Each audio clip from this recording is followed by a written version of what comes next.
Les mots de Zaza par Jacqueline Cohen et Bernadette Depré. Table, fessée, maman, téléphone, grisette, coquette, chérie, bisous, câlin. Les belles histoires.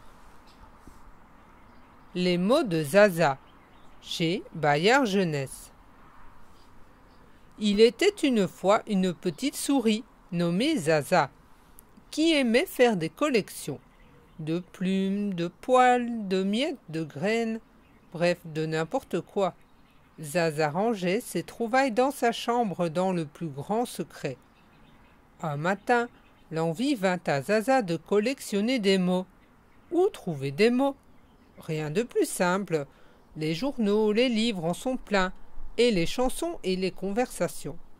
Table, crapette, chat, purée, moche, parapluie, bisous, papa, pirouette, poche, clochette, coquette. La chambre de la souris en est vite envahie.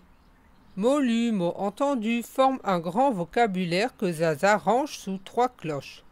Une petite, une moyenne, une grosse. Sous la petite cloche, les petits mots. Gentil, joli, souris, des mots qui zozotent, comme Zaza, Zoulou, bise et bisous. Des mots en hête, comme grisette, coquette, pitchounette. Sous la moyenne cloche, Zaza range les mots moyens, les mots de tous les jours. Table, maman, fessée, papa, jouet, des mots utiles et très utilisés. Enfin, sous la grosse cloche, Zaza glisse les gros mots, certains énormes même, des insultes terribles, des mots méchants, moqueurs et quelques mots à faire peur.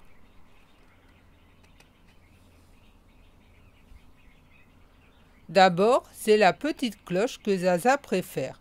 Elle la secoue un peu pour entendre les mots chantés.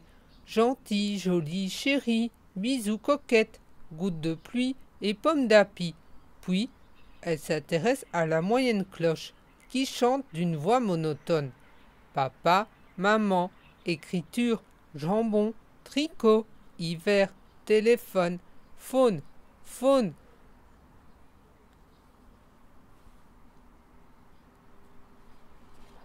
Enfin, Zaza se met à adorer, vraiment à adorer, sa grosse cloche pleine de gros mots.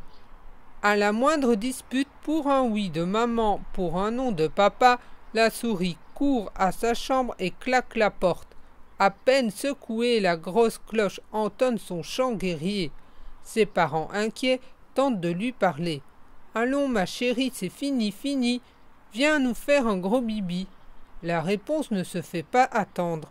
« J't'y foutron de craprouillis, gros et gras, sacré blabla et ratafia, croûte à molle et zut v'lan, tiens !»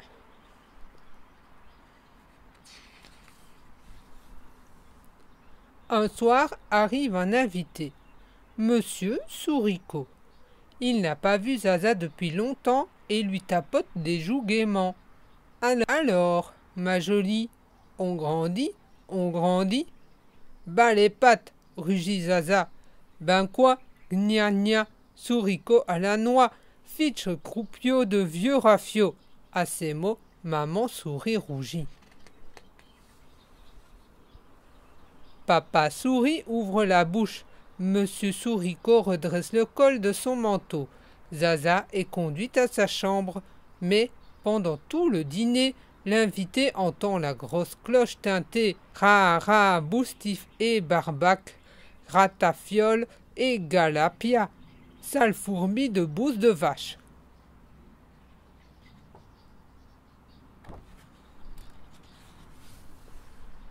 Trois jours plus tard, c'est l'anniversaire de Zaza. Il y a l'oncle Léon et tante Charlotte avec leurs enfants, Charlie, Riri et Nana. L'oncle Thomas et la tante Josepha avec leurs enfants, Claudie, Zézette et Jeannot. L'oncle Nestor et la tante Margotte, sans enfants. Enfin, il y a l'oncle Jules, tout seul. On allume les bougies plantées dans le camembert d'anniversaire. Zaza gonfle ses joues pour souffler lorsque l'oncle Jules l'arrête. Je tiens à faire un discours très court. Je vous raconterai quelques souvenirs dont j'aime me souvenir en ce temps où les souvenirs ne sont plus que des souvenirs. Zaza serre les dents. Elle sent monter quelques-uns de ces mots dont elle a de secrets et... Suffit, basta, tonton, tartouillon du bidon, cornichon en caleçon. Pour des personnes bien élevées, le choc est rude. L'oncle Jules lâche son verre. Tante Charlotte s'évanouit dans un compotier. Tante Josepha se bouche les oreilles. L'oncle Thomas avale d'un coup 4 noyaux de cerises à l'eau-de-vie.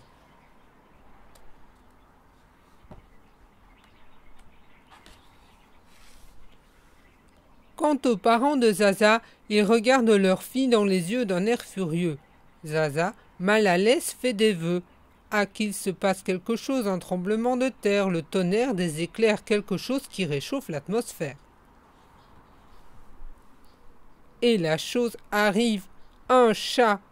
Au chat, au secours, le voilà. Aïe aïe aïe. Les cris fusent de tous les côtés, sauf qui peut, panique dans la maison. Adieu, oncle, tante, cousin, cousine, adieu camembert d'anniversaire. Zaza reste seule devant ce désastre et devant le chat. Vite, Zaza court à sa chambre. Elle secoue sa cloche à gros mots, fonce au-devant du chat et d'une voix terrible, elle crie « Et va donc, peau de hareng sur tête de gras, pesti pesta de fesses de rat, mort ta fiole et mort au chat, là !» C'est un langage qu'aucun chat ne peut supporter. Celui-ci s'écroule, raide mort, sur le plancher.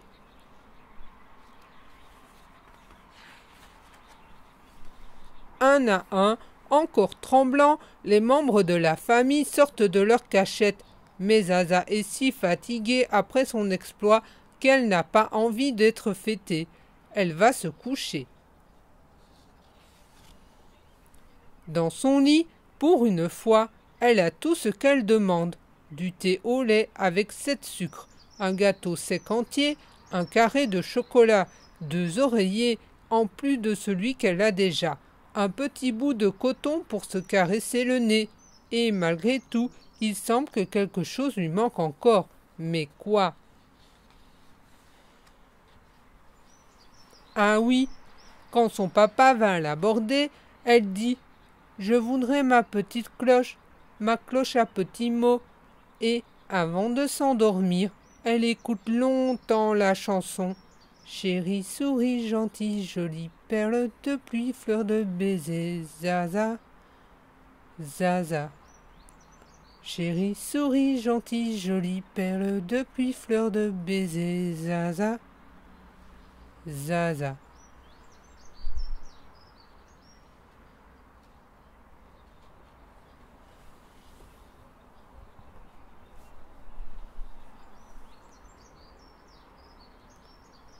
Zaza adore faire des collections et surtout des collections de mots.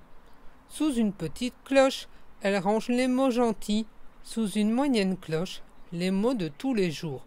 Mais elle a aussi une grosse cloche pour ranger les gros mots costauds. Ceux qui peuvent déranger mais aussi parfois éloigner les dangers.